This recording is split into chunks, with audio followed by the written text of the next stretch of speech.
A Serious Case by Chris Rose. I have a friend who is afraid of spiders. This isn't very unusual. A lot of people are afraid of spiders.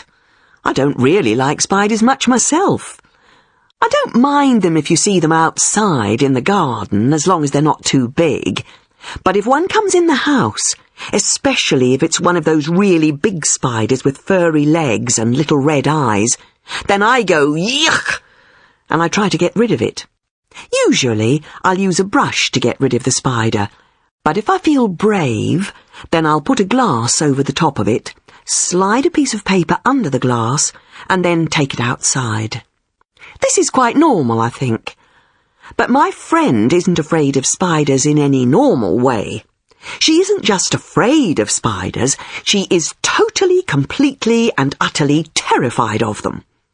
When my friend sees a spider, she doesn't just go, ugh, or run away, or ask someone else to get rid of the horrible creepy crawly. No, she screams as loud as she possibly can. She screams so loud that her neighbours worry about her and think about calling the police. When she sees a spider, she shivers all over. And sometimes she freezes completely. She can't move at all because she is so terrified. Sometimes she even faints. But my friend had a surprise for me when we met for coffee last week. "Guess what?" she asked me. "What?" I said. "I've got a new pet." "Great," I said. "What is it? A dog? A cat?" "No." "A budgie?" "No." "A rabbit?" "No." "What then?" "I've got a pet spider." "I don't believe you." "It's true. I decided that it was time I did something about my phobia. So I went to visit a doctor, a special doctor, a psychiatrist. This psychiatrist specialised in phobias, helping people who had irrational fears to get better and live normally. He told me I suffered from arachnophobia. "It's an irrational fear of spiders," he said. "About 1 in 50 people suffer from a severe form of arachnophobia. It's not very uncommon." "Thanks," said my friend. "But that doesn't help me much." "There are lots of different ways we can try to cure your phobia," said the psychiatrist. "First, there is traditional analysis." "What does that mean?" asked my friend. "This means lots of talking. We try to find out exactly why you have such a terrible fear of spiders. Perhaps it's linked to something that happened to you when you were a child." "Oh dear," said my friend. "That sounds quite worrying." "It can take a long time," said the psychiatrist. "Years sometimes, and you can never be certain that it will be successful." "Are there any other methods?" "Yes. Some psychiatrists use hypnosis along with traditional analysis." My friend didn't like the idea of being hypnotised. "I'm worried about what things will come out of my subconscious mind," she said. "Are there any other methods?" asked my friend.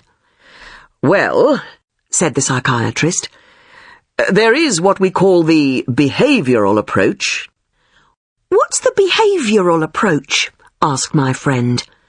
"Well," said the psychiatrist, "it's like this." The psychiatrist got out a small spider from his desk. It wasn't a real spider, it was made of plastic. Even though it was only a plastic spider, my friend screamed when she saw it. "Don't worry," said the psychiatrist. "It's not a real spider." "I know," said my friend, "but I'm afraid of it just the same." Said the psychiatrist. "A serious case." He put the rubber spider on the desk. When my friend stopped screaming, the psychiatrist told her to touch it. When she stopped screaming again, the idea of touching the plastic spider was enough to make her scream, she touched it. At first, she touched it for just 1 second. She shivered all over, but at least she managed to touch it. "Okay," said the psychiatrist. "That's all for today. Thanks. You can go home now." "That's it?" asked my friend. "Yes." "That's all?" "Yes, for today. This is the behavioural approach. Come back tomorrow." My friend went back the next day, and this time the plastic spider was already on the doctor's desk. This time she touched it and held it for 5 minutes. Then the doctor told her to go home and come back the next day. The next day she went back and the plastic spider was on her chair. She had to move the spider so she could sit down. The next day she held the spider in her hand while she sat in her chair. The next day the doctor gave her the plastic spider and told her to take it home with her. "Where do spiders appear in your house?" asked the psychiatrist. "In the bath, usually," said my friend. "Put the spider in the bath," he told her. My friend was terrified of the spider in the bath, but she managed not to scream when she saw it there. "It's only a plastic spider," she told herself. The next day, the psychiatrist told her to put the spider in her living room. My friend put it on top of the television. At first, she thought the spider was watching her and she felt afraid. Then she told herself that it was only a plastic spider. The next day, the psychiatrist told her to put the spider in her bed. "No way!" she said. "Absolutely not!" "Why not?"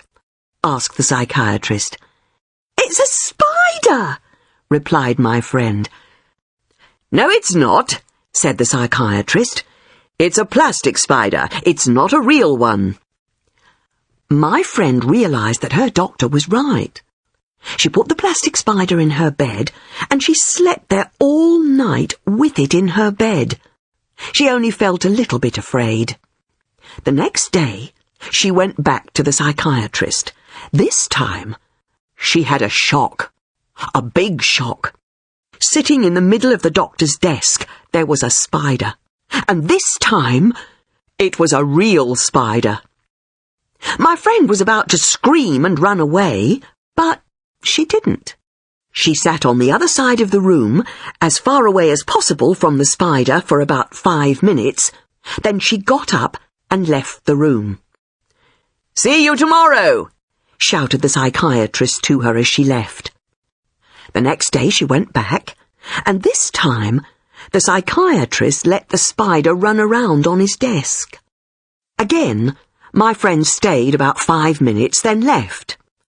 The next day she stayed for 10 minutes, and the day after that 15. Eventually, the psychiatrist held the spider, the real spider with long furry legs and little eyes, in his hand. He asked my friend to come and touch it. At first she refused, but the doctor insisted. Eventually, she touched the spider, just for a second. The next day, she touched it for a few seconds, then for a few minutes, and after that, she held the spider in her own hand. Then she took the spider home and let it run around in her house. She didn't feel afraid. Well, okay, she did feel afraid, but only a tiny bit. "So, now I've got a pet spider," she told me again. "Well done," I said.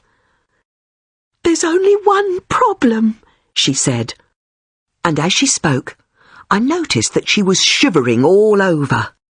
Then she screamed and climbed up on the chair. She was pointing to something on the floor. "Over there!"